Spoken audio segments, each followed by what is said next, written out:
Right. Hey everyone, what's going on? Welcome to the channel. Whether you're new or returning, really appreciate it and thank you for tuning in, whether you're watching live or after the fact. Yeah, I'm going to be honest, this is just kind of random as hell. I just finished on a live stream on Struggle Reviews TV channel. So if you guys haven't seen that live stream, didn't get a chance to check it in, certainly go check it out. We talked about the movie The Devil's Advocate.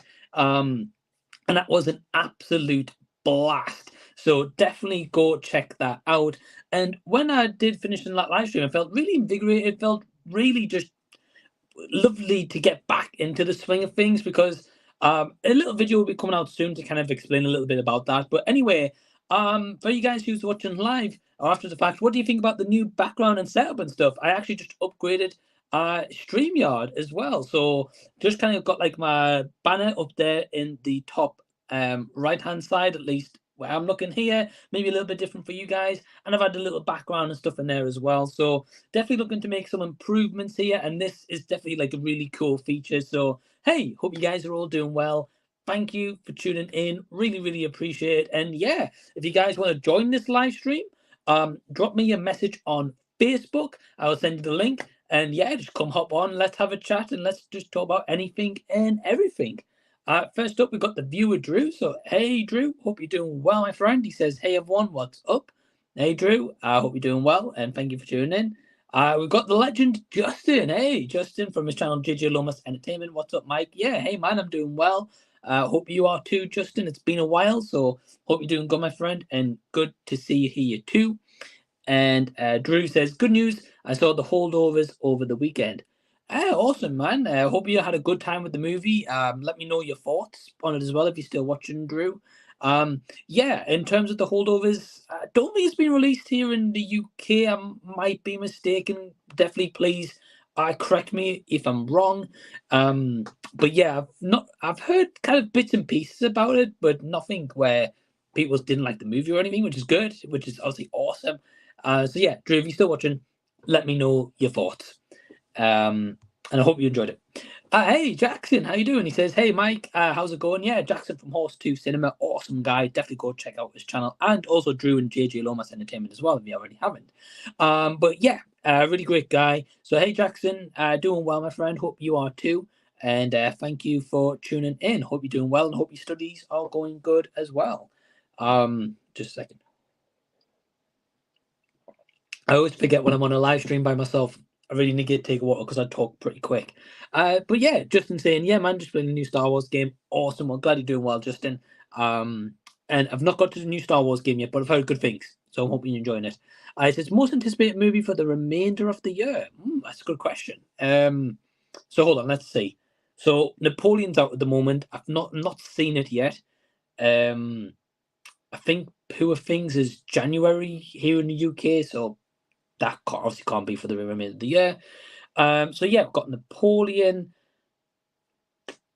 We've got Wonka coming out. Wonka's coming out. I'm having a bit of a brain fart. I can't remember what's coming out for the rest of the year. If there's any movies that you guys are looking forward to the remainder of the year, let me know. And if you guys can maybe pitch in, help me out a little bit here, I might be able to come back and answer this question, Justin. But I'll be honest, man, as far as I remember, I'm not really too sure. So sorry, man, I can't answer your question. I only know about maybe 2 movies that's not been released as of yet. So yeah, no, but to be honest, we haven't really got many movies more to go for this year, and then eventually we'll be kind of doing the wrap up of the best of the year and stuff. So that's going to definitely be really interesting. I'm intrigued to hear everyone's thoughts and best and worst movies and stuff for the year.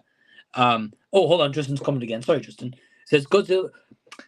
Okay, how did I forget Godzilla -1? I've got an early screener for that. Not right now, like 5 days before it releases. I've booked my ticket, ready to see that. So yeah, sorry. So Godzilla -1, Rebel Moon, Aquaman, The Boy, and The Heron. Okay. Oh, some good picks there. I'm gonna go Godzilla -1. The trailers have been interesting. They haven't shown too much. It kind of feels like there's some mystique to the movie and stuff. So I'm gonna go Godzilla, dude. And I like Godzilla movies as well. Rebel Moon sounds pretty good. It's been getting pretty good reviews or like really good things about it. Aquaman, yeah, not really bothered, I'll be honest. The Boy and the Heron, sorry if I've really butchered that. Yeah, that looks pretty interesting. Haven't seen much apart from like one trailer once. That was kind of it. But definitely intrigued in those movies, except from maybe Aquaman, because I mean, let's face it, he's probably going to get ditched in this whole DC thing. I could be wrong. I really don't know. But if it's a goofy time, I'll be interested. I got Oakley here. Hey, Oakley, hope you're doing well. He says, hey, how are you? Well, hey, I'm doing good. Hope you are too, Oakley, and good to see you here. I got Daniel Berry saying, yo, hey, Daniel, always tune in. Appreciate it, Daniel. Hope you're doing well, my friend, and I hope you're good. Thank you for tuning in. Jackson saying, studies are going well. Awesome. That's cool. I have 2 weeks left of this term. Excited for the Christmas break. Yeah, I can imagine, because I can't imagine how busy your studies have been and kind of the amount of work you've had to put in, Jackson. I can only imagine, right, from the time when I used to study and go to college and stuff like that. So, yeah, I bet you can't wait for the Christmas break. Are you doing anything nice for the Christmas break? I definitely intend to get to London at some point and definitely meet you in person, dude. Like, I really can't wait for that.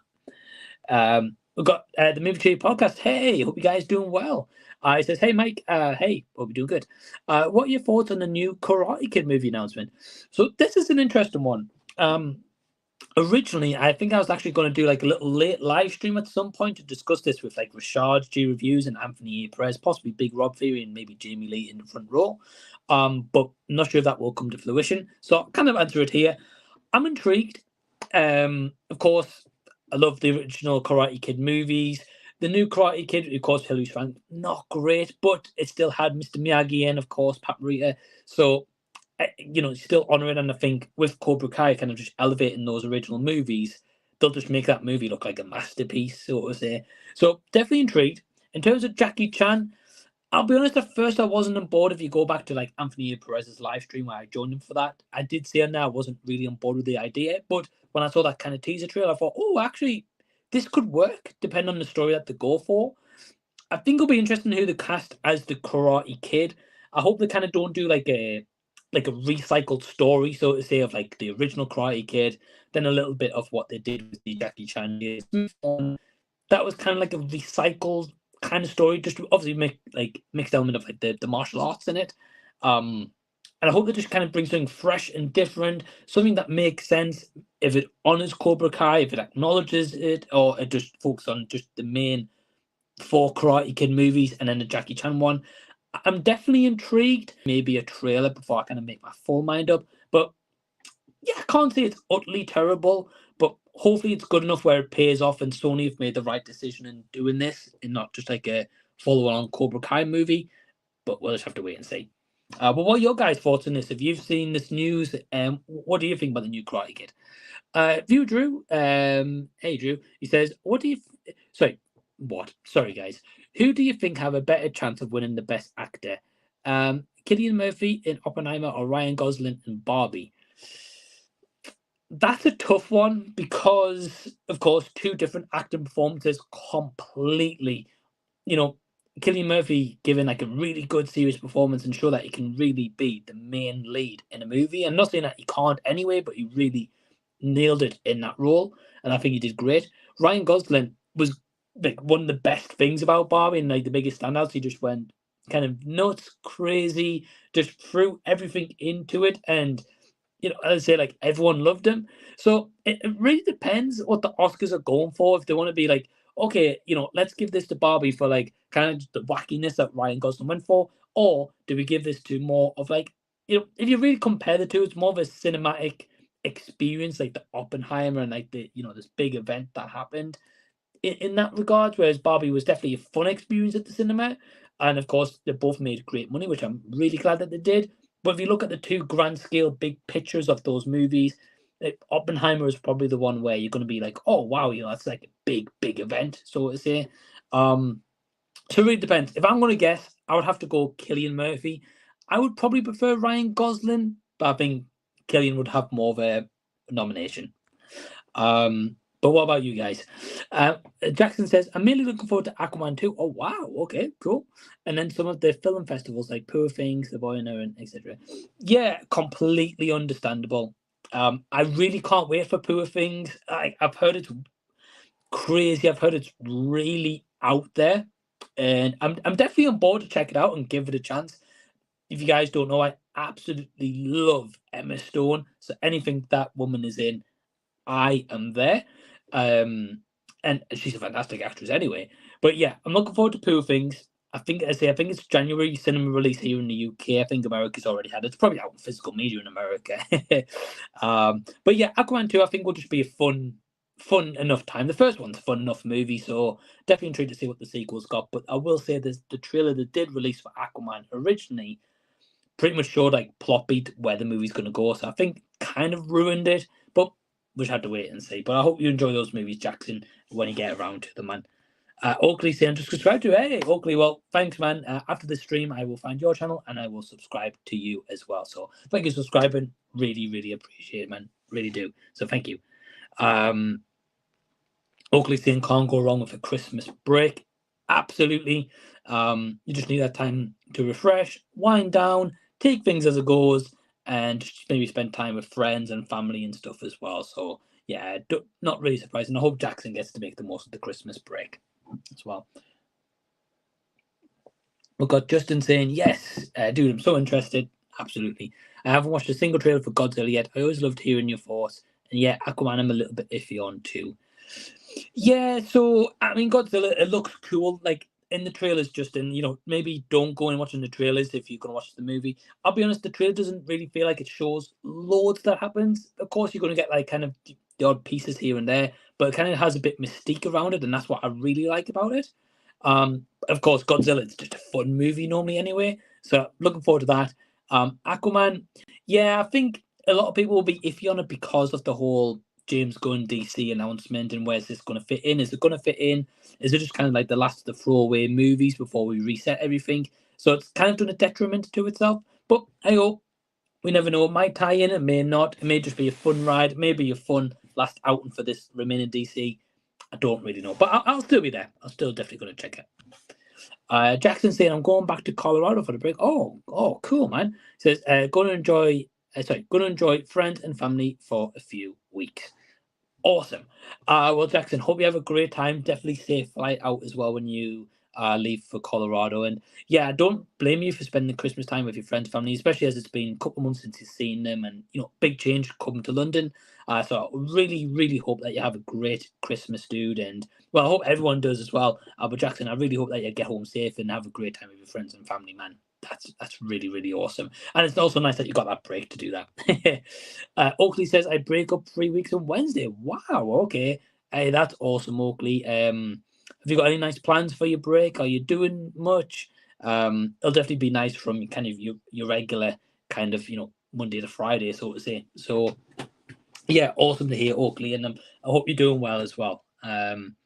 Got Dave from Trim Stars. Hey, Dave, hope you're doing well, man. Says, hey, Mike, how you been, my friend? I've been doing good. Got a video coming out probably later on tonight. Just like a little quick, fun video. Work schedule has been crazy lately, and I've not really had a chance to kind of sit down and film anything. So today, got the kind of creative juices flowing and decided, heck, I'm going to do a live stream, even if it's for like 30 minutes, 40 minutes or so. I'm just going to throw on a live stream and just going to go for it. So yeah, here I am. If you guys want to join, hit me a message up on Facebook. Come have a chat.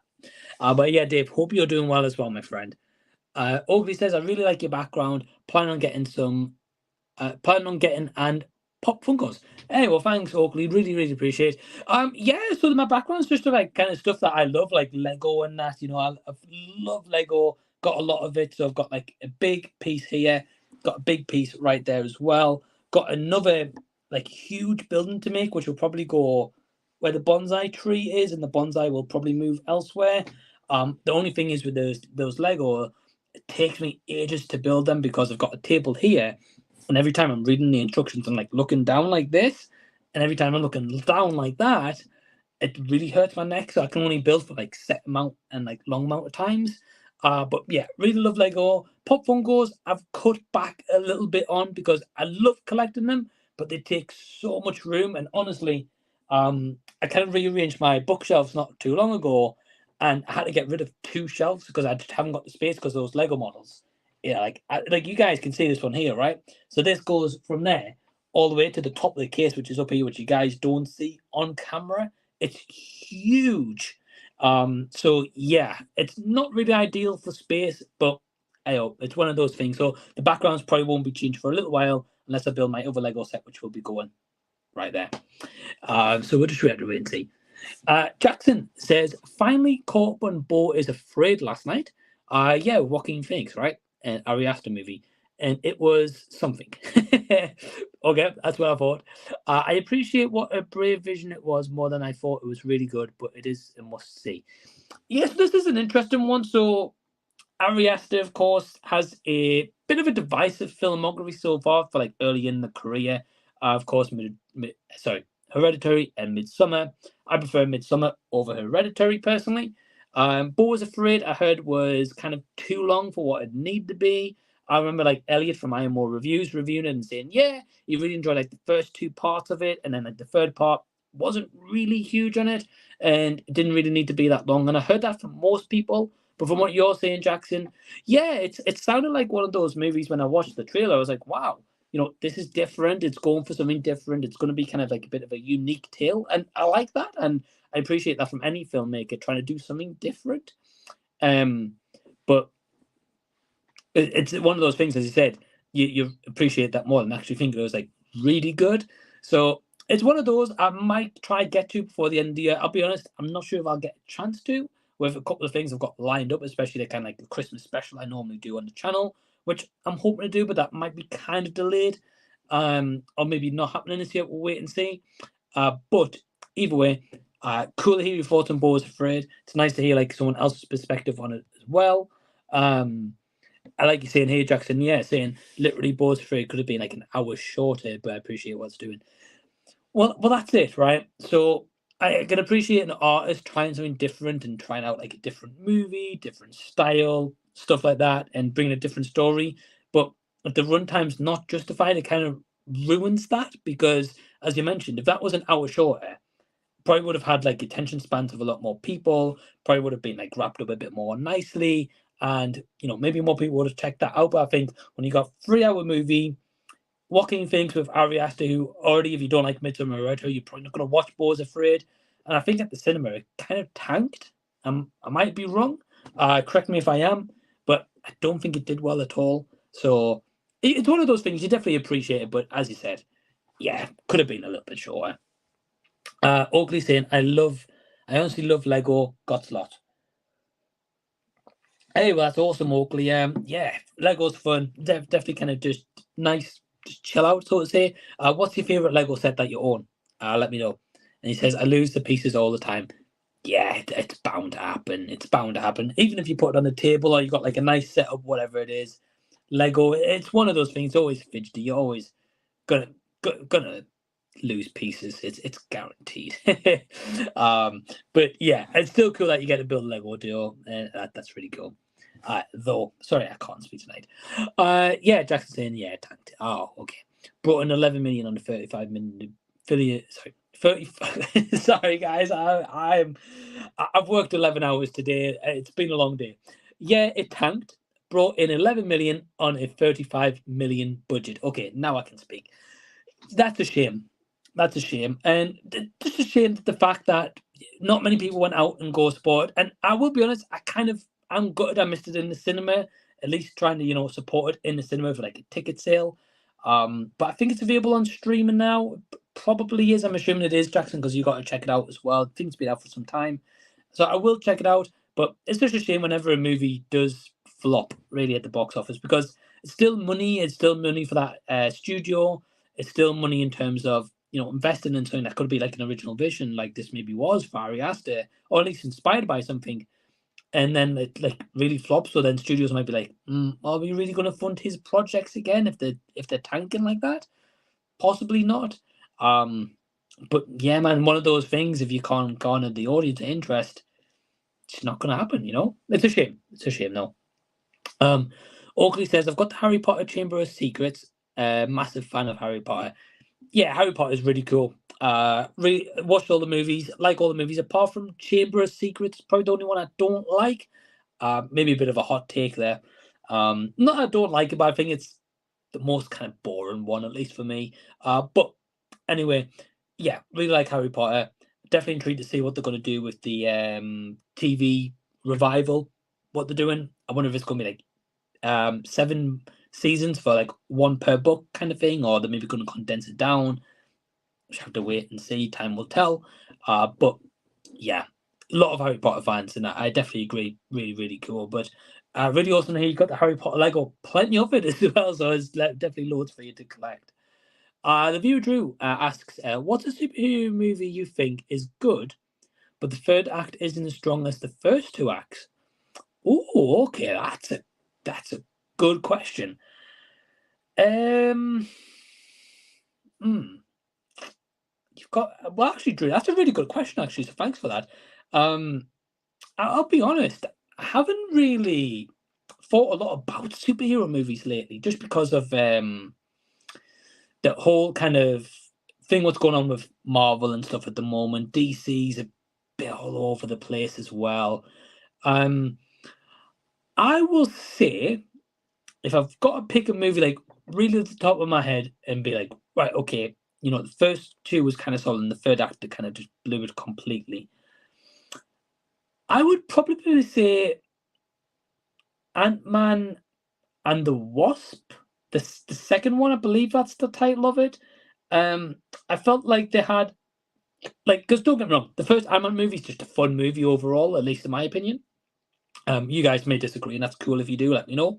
But Ant-Man and the Wasp, for the second movie anyway, I felt like it started out strong. I felt like it had like a good kind of premise to it. I felt like it had like a good kind of vibe going, and like the villain, like Ghost and stuff. Like I don't mind Ghost. I actually think Ghost is like quite cool character. For like the little screen time that we get. But I feel like in the last act, it felt messy. It felt a bit kind of wild. Didn't feel like as cohesive. It just felt a bit all over the place, right? So that's what I kind of think with Ant-Man and the Wasp anyway. But it really depends. Really depends. I would be intrigued to hear what you guys think. Oakley says, Chamber of Secrets is quite boring. I love the action on the last one. Harry, you all what can't go wrong. Yeah, definitely completely agree with that. I think like towards the ending and kind of like how it wraps up, I think it's done really well. I just think there's parts of it, unfortunately, isn't great. Or maybe again, obviously I know they're all based on books, so the issue is when it's based on a book and you've got a movie and say you've got like a 2-hour runtime, if say like it's a thick book, for example, it's trying to get all that into that movie in the script writing, which I don't envy the script writers at all, because I can imagine it's pretty tough. But one of those. But anyway, before we carry on, we've actually got a guest join us and hang out and chat. A first time on a live stream, and that's Dave. Hey, Dave. Hi, how's it going? Hey, it's going good. How are you? I'm all right. Well, I have COVID, so I'm not great, but Oh, I'm as well as I can be. and how long have you had COVID for? About a week. And are you feeling any better or not? I was Mm. until today, and my symptoms started coming back. So I don't know. Oh, gee, man. Well, take it easy. Hope you get better soon. And I'm sure you're just probably relaxing and taking care of yourself anyway. Yeah, that's what I'm trying to do. I hope so. I hope so. But hey, man, it's great to have you. I've never had you on a live stream before, which is crazy. Yes, usually I'm at work and busy, Mhm. but Right, I've been home because of COVID. So right. Well, hey, man, it's great to have you. Firstly, for anyone who has not seen Dave's channel Interpreting the Stars, type it in on YouTube. You'll come across his channel. Subscribe. But after the stream, I will leave a link to Dave's channel as well. So definitely go subscribe to him. But yeah, Dave, while you're here, for anyone who's never seen your channel before, do you want to tell everyone a little bit about your channel? sure. Well, I've had the channel for I don't know 5, 6 years now. it was contrived with the idea that I wanted to explain where, a score between 1 and 100 came from. What's the difference between 67 and 68%? Right. By literally talking about every point of the film.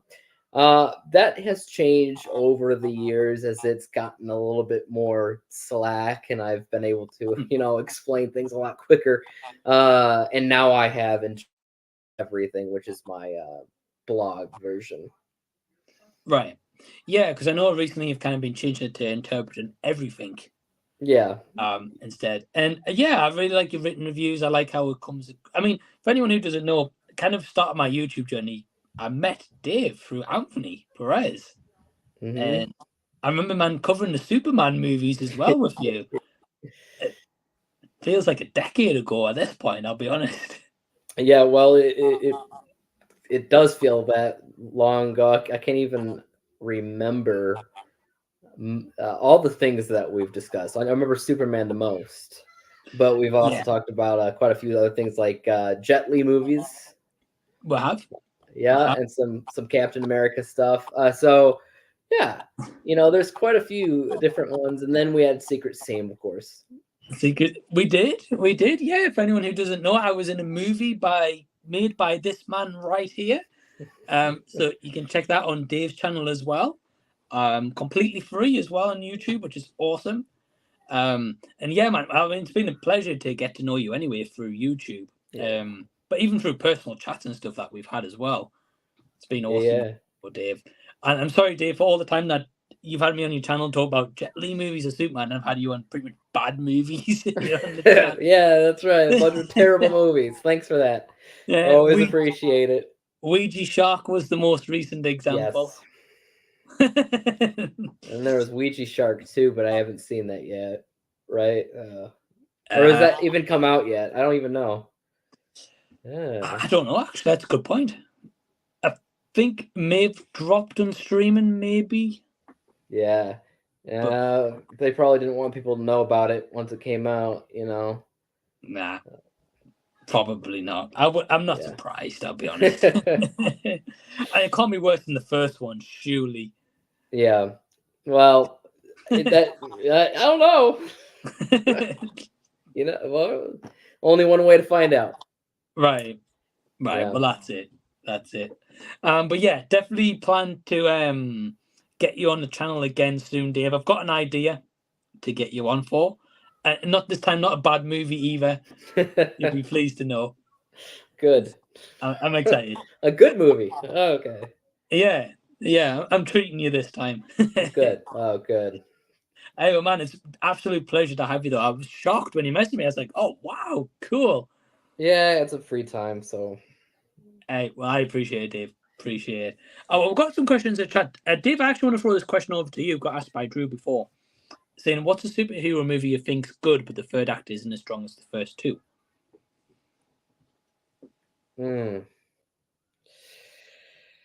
I gotta think about that for a second because there's so many. And, a lot of the stuff I want to say with just this current phase of the MCU, because it hasn't been as connected as the first three phases, has been a little bit wonky. But the first, second act being super strong, and third act being weak sauce.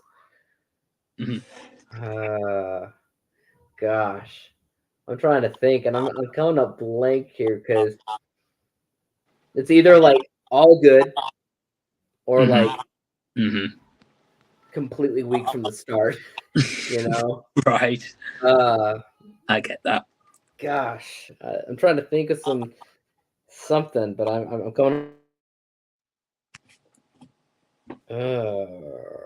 Superhero movies. Yeah. I felt so. I answered with Ant-Man and the Wasp. See, I really enjoyed Ant-Man and the Wasp. I had watched that. That's actually my favorite Ant-Man movie.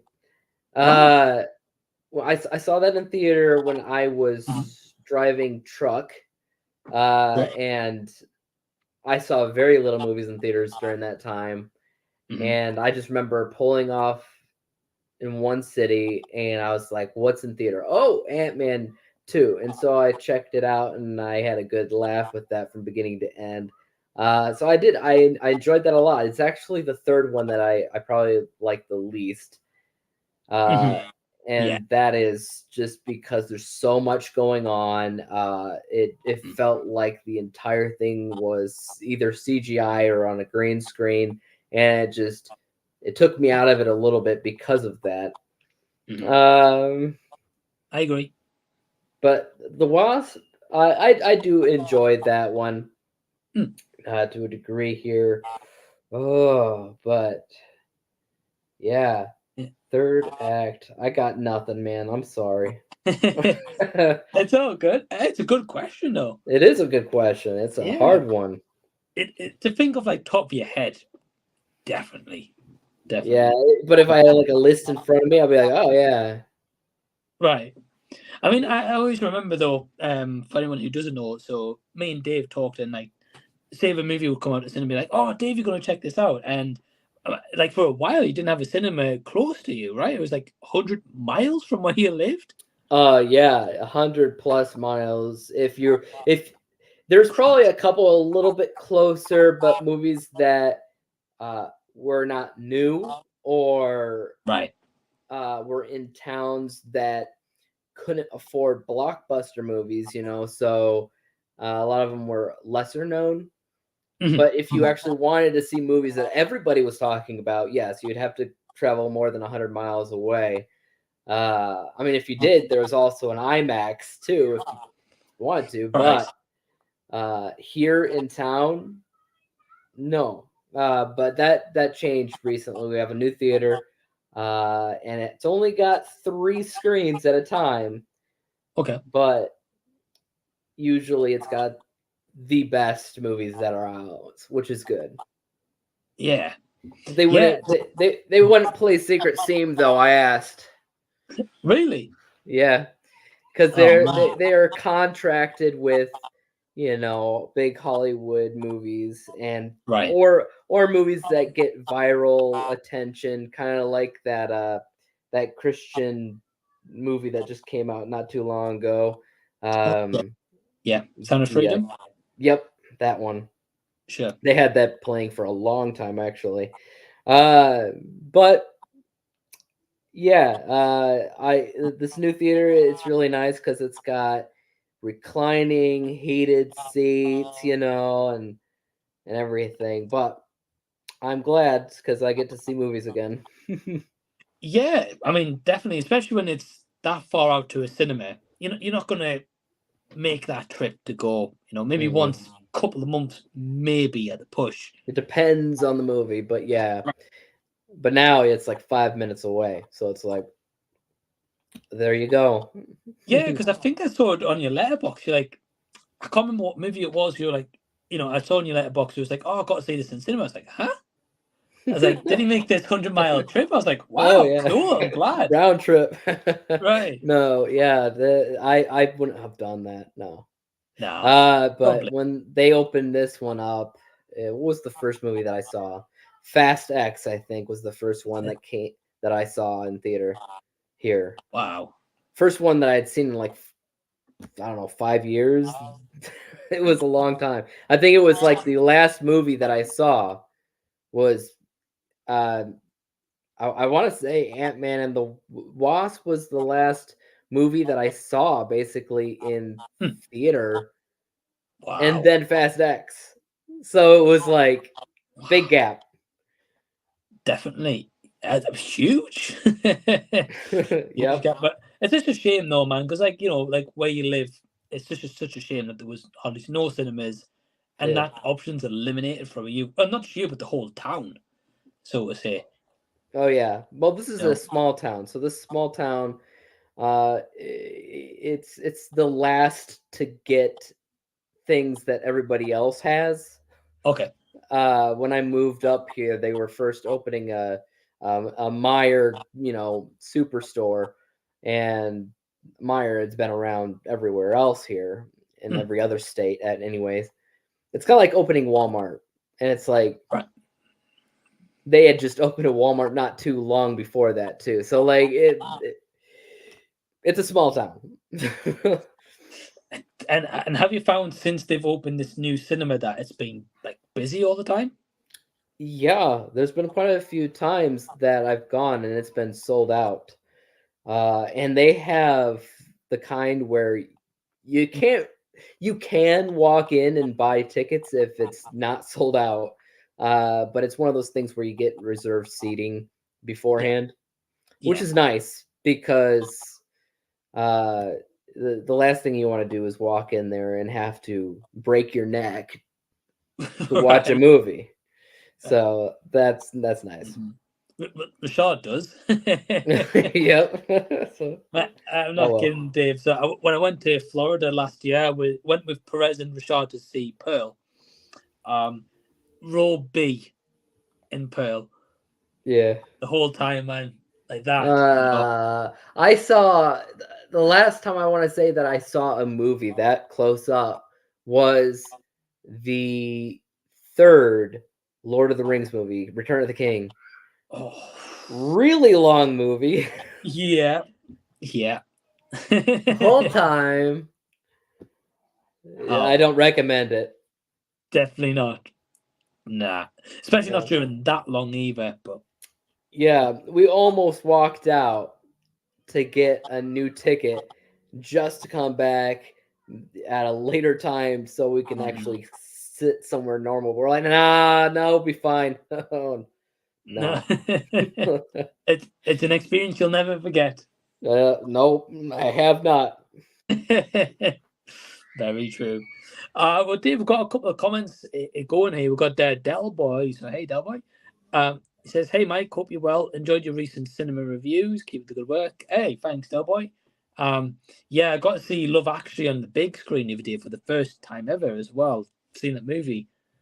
Have you seen that one, Dave? I have. I saw it for the first time myself probably 3 years ago.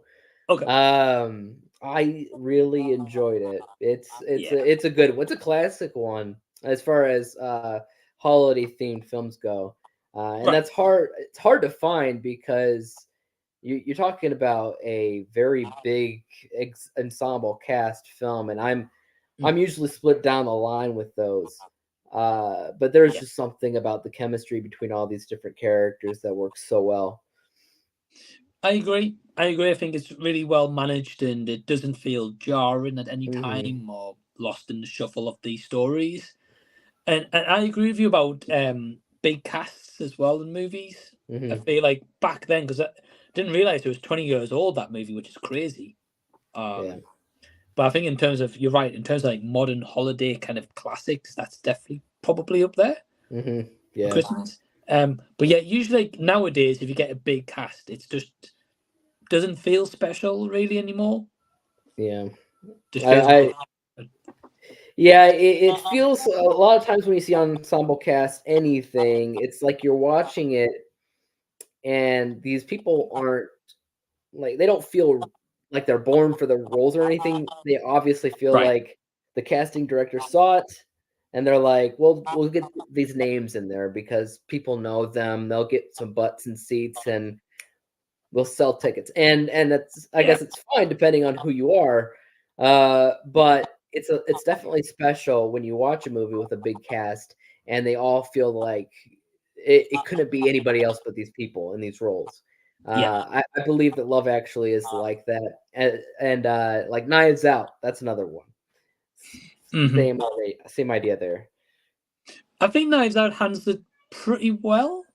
Yeah. Um, at least like the big cast in that movie, like it's pretty. They utilize it pretty well. Did you see the movie? I think it was last year, Amsterdam. No, did not see that No. one. Okay. Well, that was kind of like another big star-studded one. You know, Mm. Christian Bale, Margot Robbie, and stuff, and it was bad. Yeah. Yeah, I'm always weary about it. I'm always weary. I never know if they're Yeah. gonna do it right or they're gonna do terrible. More times than not, as Yeah. we've been talking nowadays, it's kind of more on the latter end, really. Yeah, yeah. Unfortunately. Yeah, it's just one of those. Drew's saying about the superhero question. He says, I know a lot of people say Black Panther third act isn't strong. For me, I would say Spider-Man Homecoming third act with the plane fight was good of a fight as it could have been. Okay. Spider-Man Homecoming. I'm okay with Spider-Man Homecoming. Yeah. I don't have a problem with that. You know, like I would actually say No Way Home, as great of a film as that is, had so much going on for it, with that big battle and everything, that it didn't give enough time for certain characters to shine, to make sense. And like the Sandman thing, like Spider-Man 3 was not a terrible, but not the greatest movie in the world.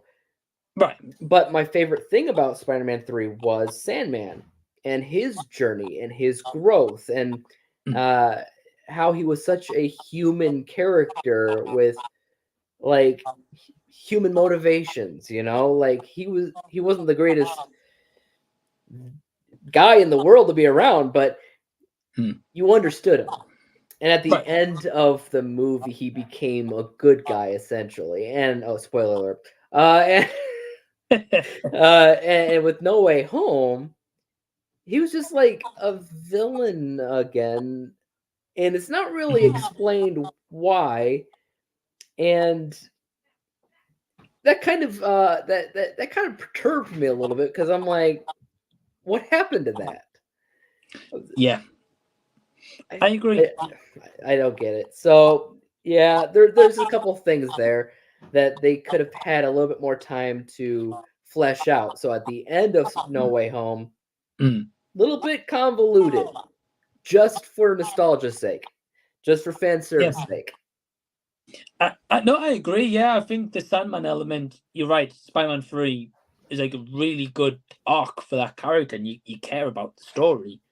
And yeah, No Way Home felt like it was. Don't get me wrong, it was awesome to see him back. But it was more for just like, oh yeah, let's throw him into this big battle at the end. Really, that's what it felt like. Yeah. Because then when when he has that moment with Tobey Maguire, it's like he doesn't really say anything. It's like he's just stood there and he's like, oh, I'll help you. It's because the actor wasn't really there ever. No. It was just the voice, so they had him as CGI Sandman the entire time, which seemed a little bit cheap to me because I like the actor. Yeah. And at the very end, when you see him, that's just recycled footage from Spider-Man 3. It is, yeah. Which is weird. Same thing with the Lizard. It's just weird. It's like they wanted to have these people in there, but they didn't have the time to actually, have them in studio to film an actual scene. It's just their voice. Yeah, I agree. And even with the extended cut that they released last year, I think it was last year anyway, it still didn't add anything to them characters at all. Really. I didn't see the extended, I guess. Not so. The only part that's worth it from the extended cut is probably a bit more interaction between Andrew and Toby Spider-Mans. They have a bit more dialogue interaction. Yeah. Apart from that, there's like the end credit is terrible. Don't. You'll find it on YouTube, Dave. Don't waste your time. I'll be honest. Okay, I'll leave that alone. But yeah, a lot of missed beats. I feel like it's still a great movie, but a lot of missed plot points. Really, it's a fun movie, but if you're gonna sit critical about it and whatever, there's plenty of things in there to find that are less than perfect. But it's fun. It's a fun movie, so it's like one of these things you gotta weigh out. Yeah, you just take it for what it is. But if you think about it, you think, yeah, that could have been a bit better. Yeah. So here's an interesting question. We were talking a little bit before about Harry Potter, and I was saying for me, my kind of least favorite is probably Chamber of Secrets. We've got Mike T. Shizzle. So, hey, Mike, he says for him, it's Order of the Phoenix. Which one is it for you? You know, for the longest time. So see, they all blend in together for me in a lot of different ways. I actually watched them for the first time in my life when I saw Harry Potter, because I was not allowed to for the longest time because I was raised in a very religious household that was like, witchcraft. Right. So when I moved out and I started venturing out into different movies, I did a lot of horror and then I did a lot of Harry Potter. I watched it in reverse. So Okay. I watched it from like the last one to the first, and then I watched it back. So that's Okay. why in a lot of ways they blend in together for me. Goblet of Fire. I've had a love-hate relationship with this one because it's so much different than the others. Yeah. Like that the whole game thing. Sometimes when I watch it, I'm like, just get on with it. Let's just get back to, you know, the Voldemort thing. Let's get back to what we normally see, not all of this Olympic stuff with all the other wizard. But sometimes when I watch it, that's awesome because it is a breath of fresh air. So it's hard to say for me because I both like it and I don't. Depends on my mood. But if it's anything, it's probably that one. If you want to say the weakest, but they're all very strong in my opinion. I don't have one that I sit there and I'm like, oh, I got to get through this one. Instead, it would be more like the other series, Right. the creatures, where to find them, that thing. Yeah. Fantastic Beasts. Yeah, that's it. I never finished that series, and it's because I got so exhausted watching them, and I'm just like, the magic. There's so much magic in these movies, and yet I don't feel the magic while watching them. Yeah. And it's like, yeah, it's great if you do like them. That's fine, but oh god, I just no. I agree. I feel like that wasn't as like the passion wasn't there as much as like Harry Potter, you know. Yeah, the Harry like Potter you watch. Something. A Harry Potter's movie you watch and you feel the magic. You not only that, but I wish I watched it earlier in life and was able to grow up with the character, watching each movie as they become more and more mature in themes. Because the first one obviously is the first and second one, the closest that you can say to being a kids or family film, and then the latter ones get darker and darker and darker. And I really enjoyed those for what they are. And I try to make it a point every year to go through that entire series. So, but not Fantastic Beasts. Not that. I just don't find those movies rewatchable or coming across my mind being like, oh, I've got to put the first one on. You know, let's start this up again. Got no desire to. Whereas Harry Potter would be like, oh, okay, yeah, I'm kind of intrigued to watch them again. Yeah, it's almost like I've always been. If it comes down to physical media, I've always been a collector of full sets of movie series, TV series, or whatever. Like, you know, I have this real big set for the Dark Knight trilogy and a whole bunch of things like that. I don't like individual things. I like collector sets for series on Blu-ray. I'm sure that they sell the entire Wizarding World on Blu-ray with Fantastic Beasts and Harry Potter. They do, yeah. But I don't, unless it's a really cool set, I don't see me really wanting to go out and get that. You know, it's like, don't blame you. Honestly, I don't blame you, man. I mean, like, just to add in here to like this conversation, we've got Jimmy. So, hey, Jimmy, hope you're doing well.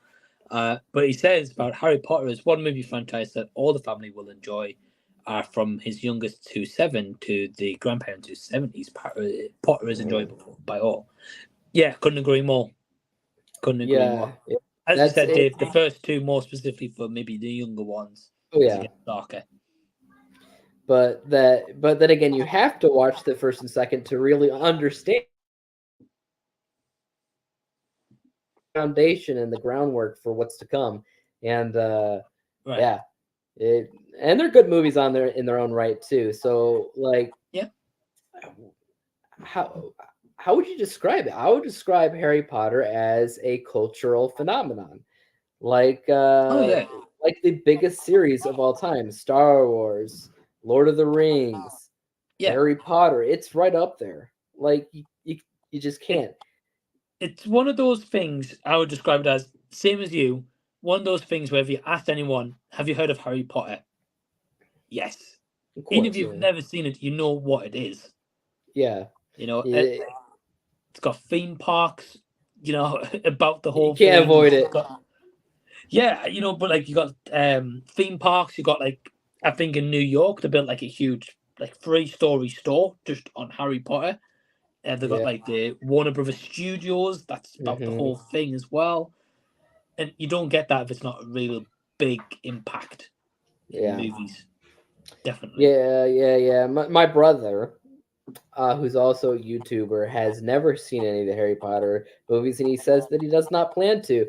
Though every time he goes onto a movie recommendation site and he plugs in everything that he's seen, and it tells him, here's what I think you should watch. Number one, every time, is Harry Potter. And he is like, stop recommending this. I'm like, no, man. It makes sense to recommend it because you like this and this and this and this. You will like Harry Potter. And he's like, nah, I'm not interested. And you're right, you probably would enjoy it as well.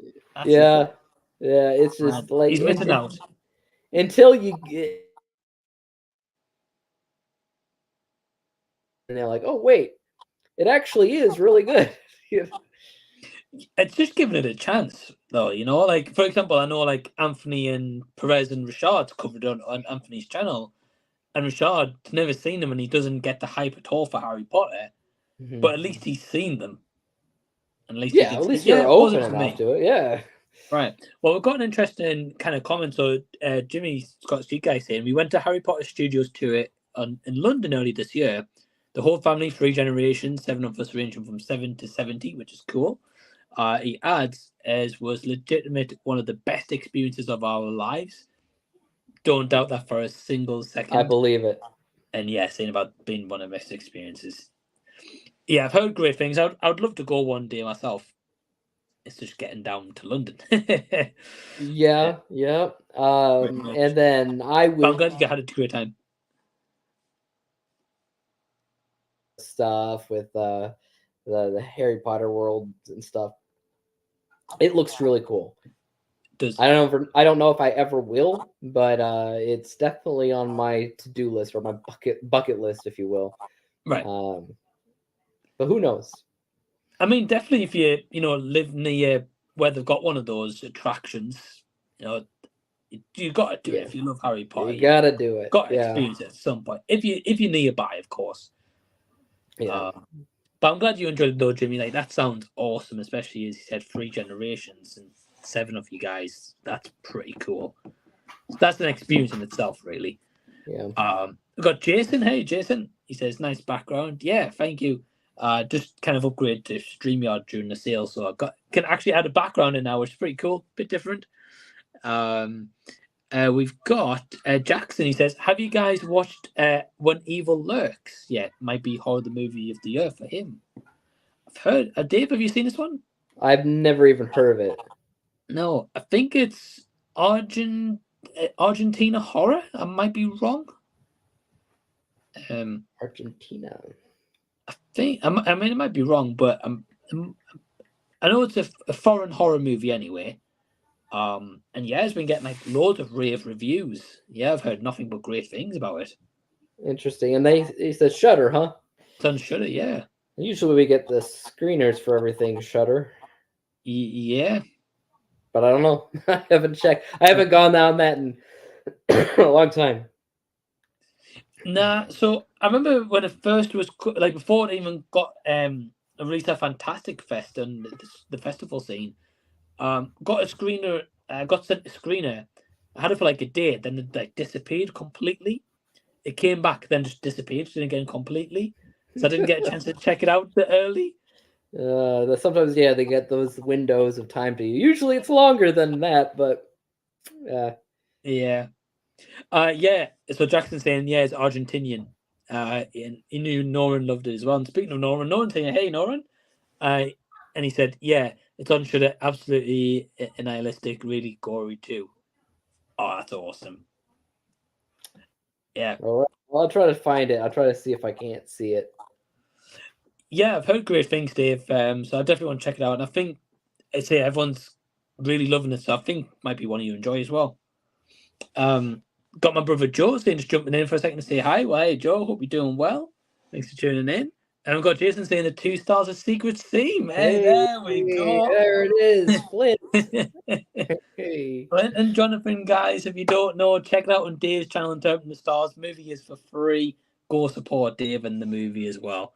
But yes, we are here. We're in the house. If you want to, guys, ask Secret Theme questions, drop us some questions. That's right. We've got a question from Kieran. So, hey, Kieran, he says, what would be the one movie you'd want to be the only person who remembers it in the whole world? That's a deep question.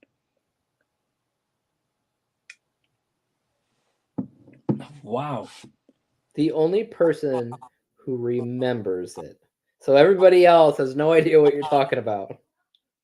But then, okay, so with this question, does that also mean that if you remember it and if you tell someone because you remember it, like, will they forget because you're the only one who knows it? And obviously they can't watch it because it's only you who remembers it. I don't know. Or is it something so terrible, like a cursed videotape that kills you when you watch it, and like Antrim, right? Right. Like that you want to keep hidden from everybody else in order to protect them. Mm-hmm. You could do that. But if you're like sitting there like, oh, I love Star Wars, but yeah, how sad would it be to be the only person who knows about Star Wars and you can't talk about it with anybody anyway? That is true. So that's very true. I don't know. I don't know either. I'm stumped. Secret Theme. Secret Theme. But you'd be the only one though, Dave. Yeah, so nobody can give it a bad rating anymore. So yeah. Oh man, it doesn't deserve it.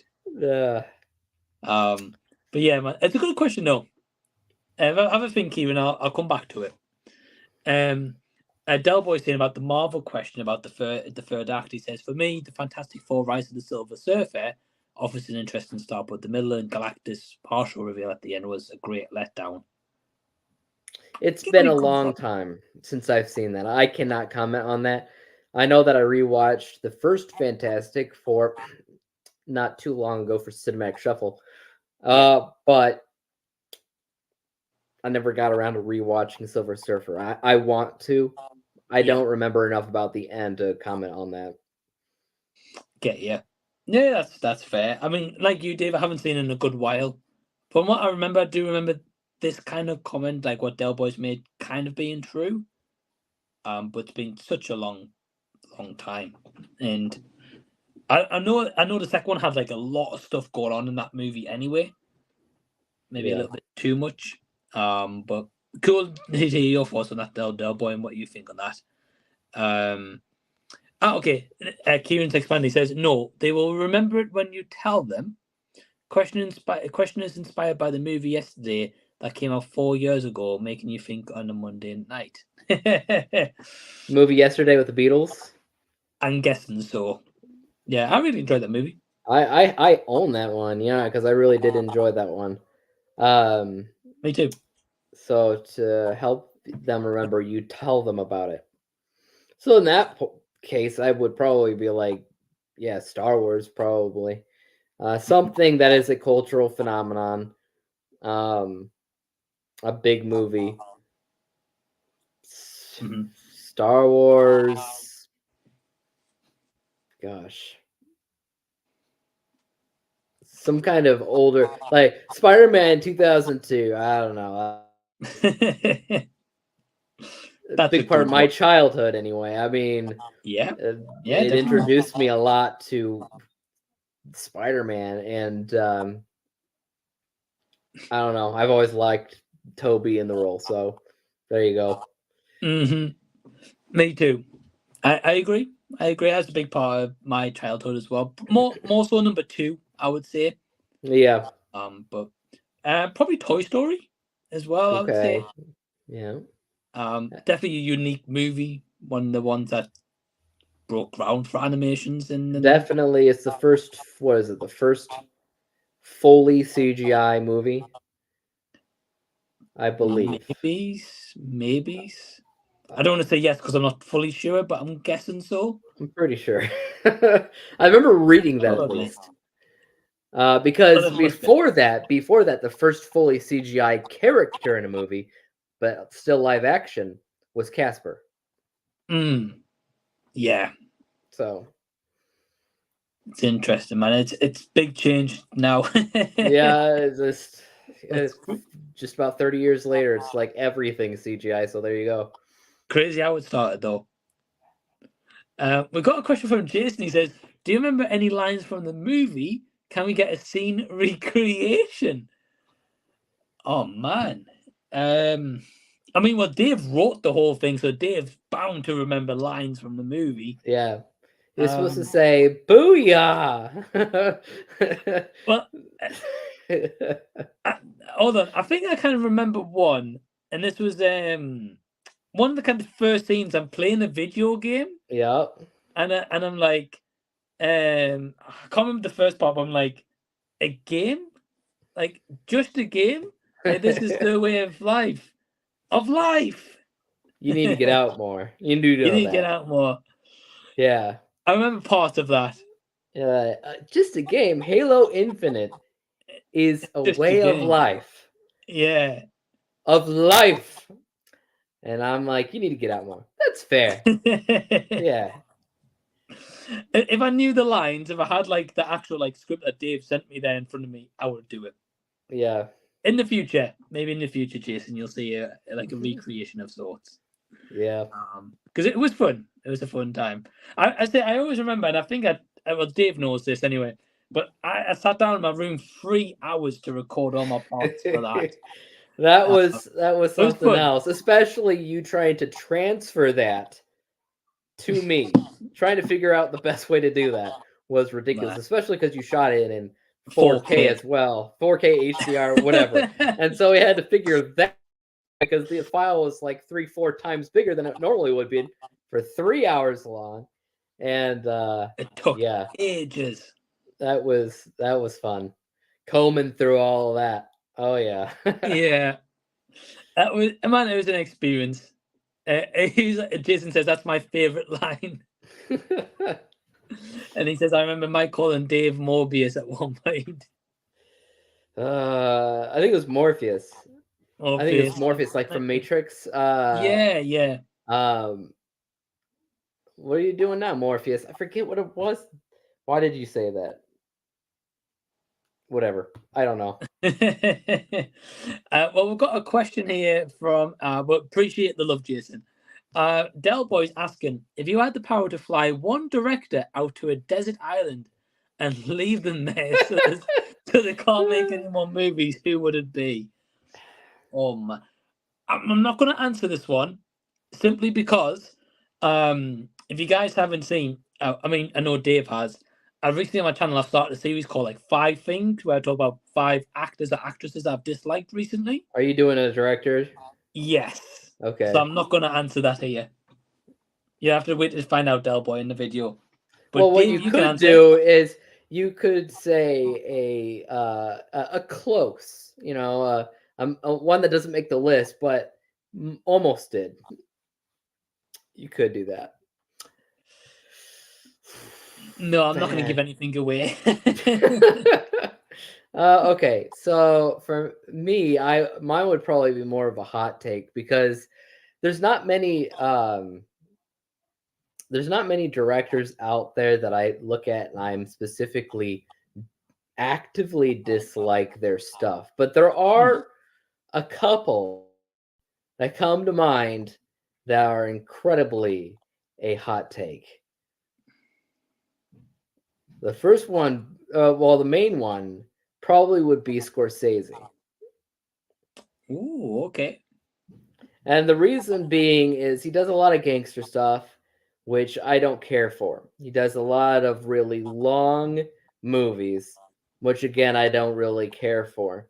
And movies that don't follow a narrative that I like. So it's not that the acting is bad. The acting is usually phenomenal.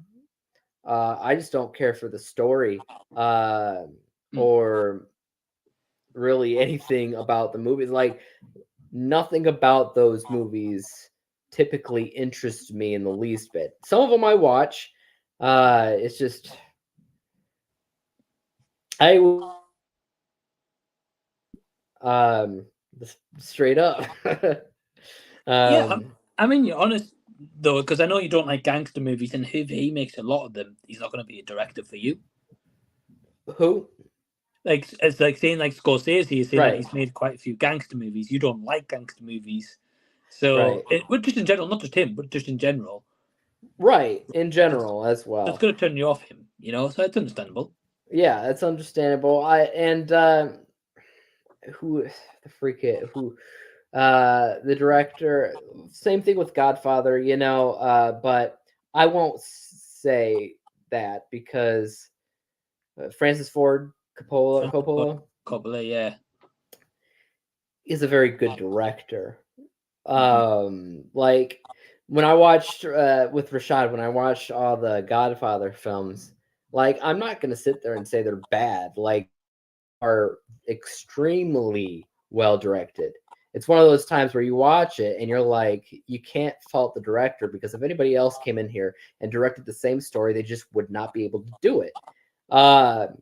So I have mad respect for Francis Ford, even though I don't care for The Godfather. Scorsese, on the other hand, I watch his stuff and I just don't care so much about it. So, I mean, it is what it is. But I can't think of too many other directors because I usually am pretty lenient on a lot of people, especially directors and stuff. Mm-hmm. I can't think of, yeah. We've got a good answer here, Dave. I think you're gonna like this one. Have you seen Winnie the Pooh, Blood and Honey? I have not. So got Ryan from RWRs. Hey Ryan, he says the Winnie the Pooh director. We can leave him on an island.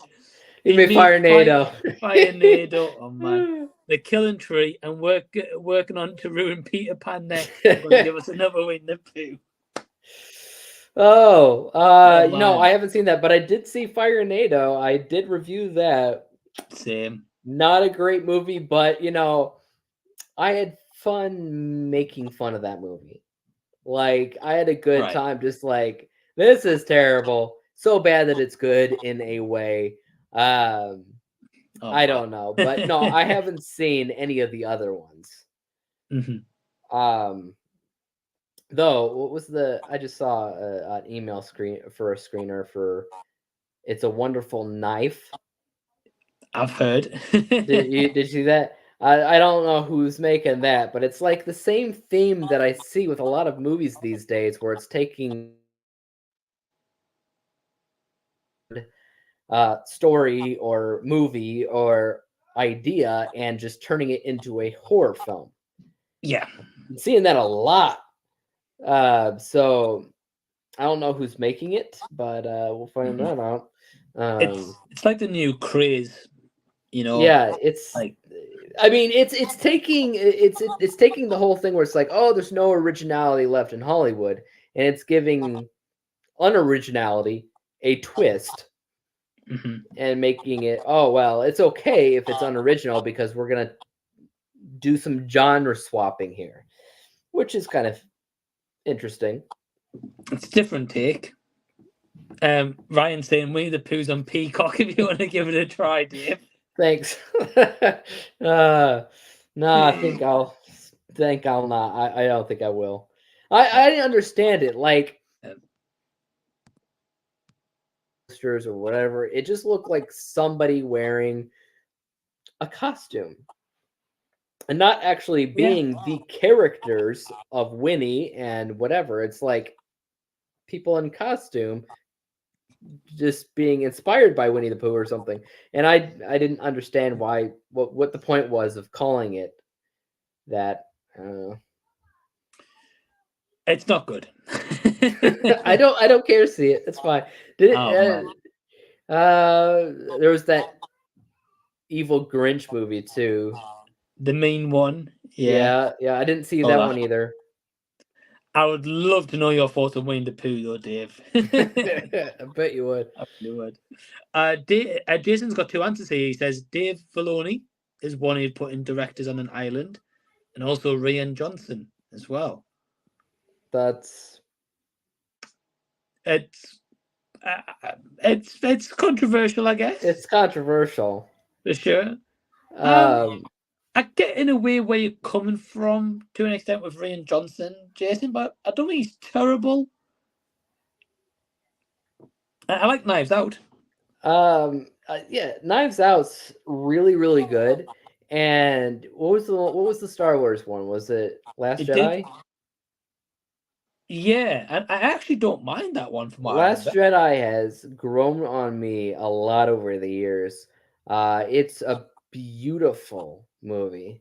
Like, it is probably, I want to say, the most beautiful Star Wars looking movie that I've seen, just as far as visuals are concerned. But I also like the directing. I like what they were going for. It's a little bit of a mess because everything's like retconned and they had whatever, but like they were inching towards things that, while controversial, weren't that bad if they let him finish the story. You know, like they never let him finish the story, then they retconned it, and then they really just made the entire thing kind of messy. But it is what it is. People complained. It's a bit of a hot take trilogy, I think. It is. It is. But so was the prequel series. Yeah. When they first came out. Now people are like, oh yeah, prequels, those were great. Whatever. As far as Dave Filoni or whatever, Filoni. I you're free to have your own opinions.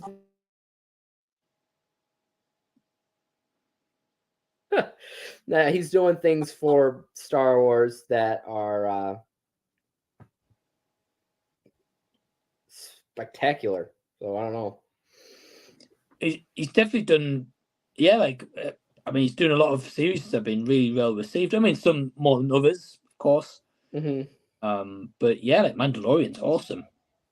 Oh yeah, Mandalorian just as an example was the biggest one there, and like I was a big fan of the Ewan McGregor Obi-Wan show.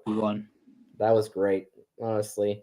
Well, I guess a lot of people don't agree with me, and I never finished Andor. I should probably do that at some point. But yeah, don't let Perez hear you.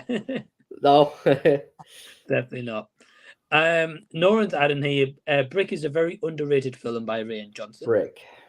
Never heard of Brick. Jackson's saying here, he's saying Brick's great, cool, really cool blend of high school coming of age comedy and a neo noir crime thriller. Oh, okay. Noirs are the type of movie I don't really care for the most part. Yeah. Neo noirs here and there. Mm. I don't know. Came Something out. about them. Yeah, no, I can get that. It came out in 2005, so never heard of it though. Brick. Well, I'm glad that two people like it anyway, so that's saying something good at least. We've got Adam. What the gym? Hey Adam. He says, "Hey guys, loving the background. Thanks, Adam, man. Appreciate it." Jackson saying, "I don't know which I'd rather see more: Morbius in the Matrix or Morpheus as Dr. Michael Morpheus." That would be interesting.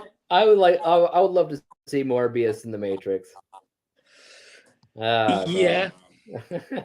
That would be something else. It'd be interesting, to say the least. Ryan saying the director of It's a Wonderful Knife is Tyler McIntyre. He did Tragedy Girls and a segment of VHS 99. The Gawkers where the little boys are spying on the girl. Oh, okay. Well, I've seen that segment in that movie, VHS 99. Oh, yeah. I didn't see 99. I've seen the first 3 VHSs. I haven't seen anything past that. Oh, right. Well, on the shutter screen is 85s on there. Yeah, I think I saw that around. I wanted to watch it, but since I started interpreting the scares, I haven't really done movies like that, anthologies. Mhm. Don't know how to review them. Yeah. It's tough. Yeah. I mean, maybe it might be a bit easier that they've been out for a while, so you could talk about them in spoilers in a way. Yeah. But when you talk about them non-spoiler, you're like, you got it's a collection of short horror films. Yeah. That's about it. Go see it. They're all the same in that way. And we're going to take the last comment of the night, and that is from Del Boy, who asks a really good question. He says, if you could choose one film composer to score the story of your life, who would it be and why? That's a great question. I need to look up the guy's name again because I can't remember. But I know who I would probably pick. Bill Conti. That's the one. Bill Conti. So from Rocky. And the Karate Kid. Oh, and the Karate Kid. Yeah. So you like a good underdog composer for your life. Yeah, because I feel like Bill Conti in those movies, he delivers the music so well, whether it's just like a somber moment or whether it's like going to get into like say the Old Valley, for example. Like it just heightens the music and it. Yeah, I love Bill Conti's work. Yeah. He's a great composer, especially for that type of genre. Me would be Sandra Lurch. Okay, this is the composer for Dan in Real Life. If you go back and you watch Dan in Real Life, I've seen that. It's been a while. It's a very acoustic. The songs that he plays are happy. They're sad. They're the bittersweet. They are very much like what life feels like for somebody who is maybe socially awkward, maybe got a sense of humor on them, just which is perfect for Dan in Real Life. And I always said when I watched Dan in Real Life, it was my favorite movie because I related to Steve Carell's character incredibly well. So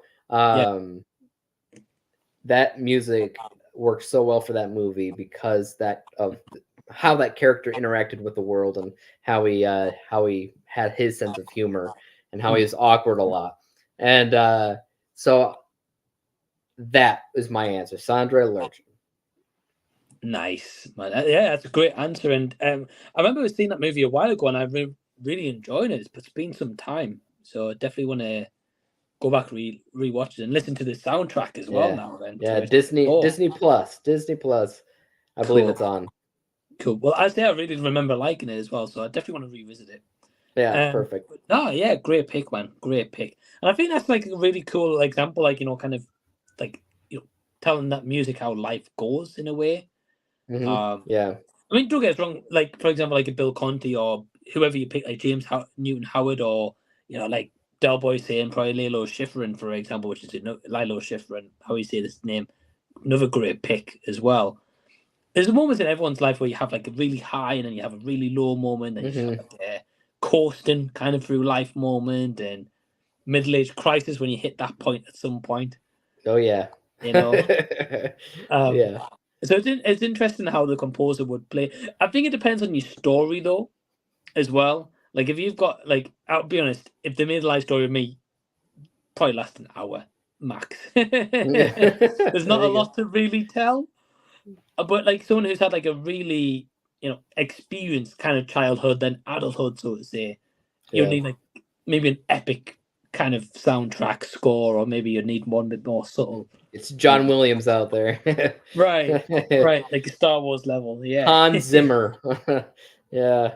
Be different. Jackson says, great stream, guys. Hey, Jack, thanks, Jackson. Well, first, I just want to say thank you to you guys watching live or after the fact. Really, really do appreciate it. And thank you to Dave for joining me. So, Dave, pleasure, man, and thank you. Yeah, really nice surprise to have you as well. Yeah. Good. Glad to be here. Well, next time I'm doing a stream, I'll let you know if you're free. Okay. It'll be great to get you back. Okay, yeah. But if you guys haven't already, check out Dave from Interpreting the Stars YouTube channel. Link will be down below.